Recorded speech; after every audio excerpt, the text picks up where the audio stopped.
Legenda Garuda Wisnu Kencana. Kisah dari Provinsi Bali. Patung Garuda Wisnu Kencana merupakan salah satu tujuan wisata yang sangat populer di Pulau Bali. Tempat wisata ini memiliki nama lengkap Taman Budaya Garuda Wisnu Kencana. Taman Budaya Garuda Wisnu Kencana ini mulai dibangun pada tahun 1992 dan diresmikan pada tahun 2018. Taman Budaya Garuda Wisnu Kencana menempati lahan seluas 67 hektar di wilayah Jimbaran, Provinsi Bali. Garuda Wisnu Kencana selama berabad-abad menjadi legenda rakyat Bali yang masih diceritakan secara turun-temurun. Bagaimana ceritanya? Mari kita simak bersama dalam kisah berikut ini. Pada zaman dahulu, di Pulau Bali, hiduplah seorang resi sakti bernama Resi Kasyapa. Sang resi sakti memiliki dua orang putri. Putri pertama bernama Kadru, dan putri kedua bernama Winata. Suatu hari, Resi Kasyapa memberikan kepada kedua putrinya masing-masing sebutir telur berwarna putih yang besar. Kadru dan Winata, jagalah telur-telur itu. Apapun yang menetas harus kalian rawat seperti anak sendiri. Siap, Ayahanda. Setelah beberapa bulan, telur-telur itu pun menetas. Telur milik Kadru menetas dan melahirkan 9 ekor naga. Sedangkan telur milik Winata menetas dan melahirkan seekor burung elang. Burung elang tersebut oleh Winata diberi nama Garuda. Memelihara 9 ekor naga membuat Kadru kewalahan. Setiap hari, 9 ekor naga itu selalu ribut dan berlarian ke sana kemari. Sedangkan Winata setiap hari dengan sabar memelihara Garuda. Dia memberinya makan dan membantunya belajar terbang. Rasa dengki selalu menghinggapi manusia yang berhati buruk. Demikian juga dengan Kadru. Setiap hari melihat Winata yang tidak kerepotan mengurus Garuda, Kadru pun merasa dengki.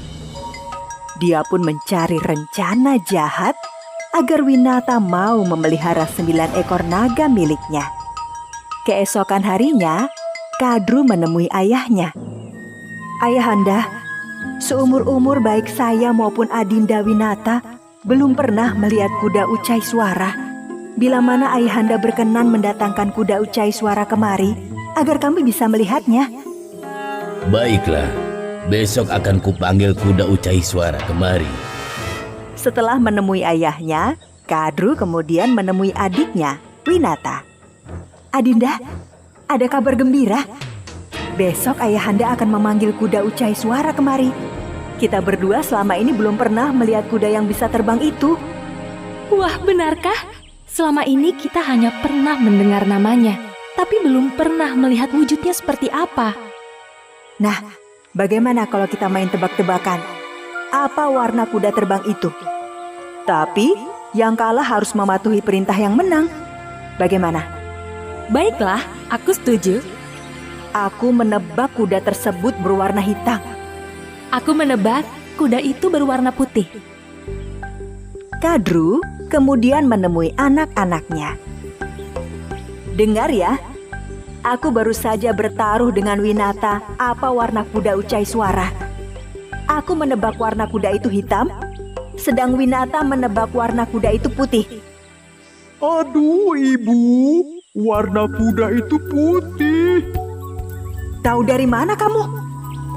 Aku tadi bertanya kepada kakek Resi.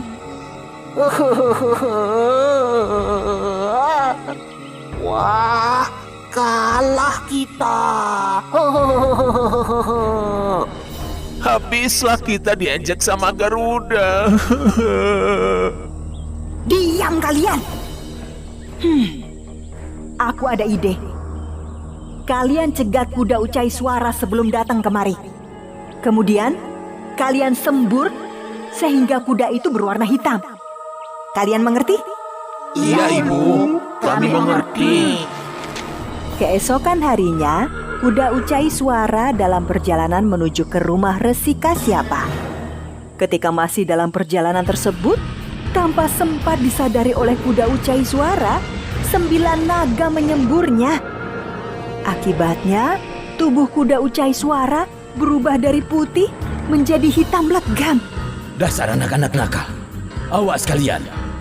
Lihatlah Adinda, kuda Ucai Suara berwarna hitam. Nah, mulai sekarang kamu harus mematuhi semua perintahku. Setelah itu, sesuai perjanjian, Winata harus mengurus 9 ekor naga. Sedangkan Kadru setiap hari hanya bermalas-malasan. Selama bertahun-tahun, Winata harus memelihara 9 naga tersebut. Sampai suatu ketika, Garuda yang sudah dewasa bertanya kepada ibunya. Ibu, kenapa harus repot-repot mengurus 9 naga itu? Padahal mereka itu bukan anak-anak ibu. Winata pun menjelaskan asal-usulnya hingga dia terpaksa mengurus 9 ekor naga tersebut. Garuda yang mengetahui hal tersebut menjadi sangat marah. Pasti ini ulah licik 9 ekor naga itu. Aku sudah terbang ke kayangan dan melihat sendiri kalau kuda Ucai Suara itu berwarna putih. Garuda yang sangat marah segera menemui 9 naga. Mereka bertarung dengan sangat dahsyat. Aduh, ampun Garuda. Aku mengaku kalah. Aduh, sisiku terkelupas gara-gara cakarmu. Ibu, tolong aku. Garuda yang cakarnya sangat kuat dan bisa terbang mampu mengalahkan 9 ekor naga tersebut. Garuda, meskipun kamu bisa mengalahkan anak-anakku, bukan berarti ibumu bisa bebas. Agar ibumu bisa bebas, kamu harus membawa Tirta Amarta dan kau berikan kepada anak-anakku. Tirta Amarta adalah air keabadian. Siapapun yang meminumnya, meskipun hanya setetes, akan hidup abadi. Garuda pun kemudian terbang menjelajahi 7 samudra mencari Tirta Amarta. Selama berhari-hari, air keabadian yang dicarinya tidak kunjung ketemu. Hingga sampai akhirnya Garuda bertemu Dewa Wisnu. Hai burung elang raksasa, sudah berhari-hari kamu menjelajahi 7 samudra. Sebenarnya apa yang kamu cari? Garuda menjelaskan tentang tujuannya mencari Tirta Amarta.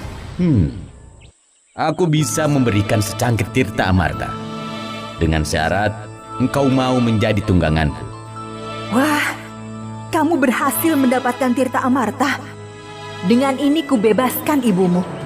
Ketika Kadru hendak memberikan cangkir berisi Tirta Amarta, tiba-tiba datang Dewa Indra dan merebut cangkir tersebut.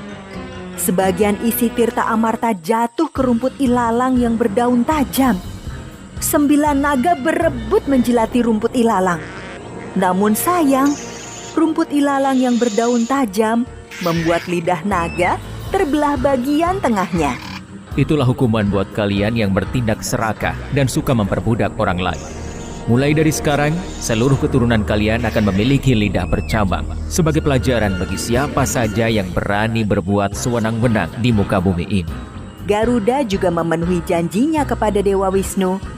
Garuda mengantarkan Dewa Wisnu ke seluruh penjuru bumi dan langit. Sejak itulah, Sang Garuda kemudian dikenal dengan julukan Garuda Wisnu Kencana. Kegigihan perjuangan Garuda membebaskan ibunya dari perbudakan mengilhami para pendiri bangsa ini.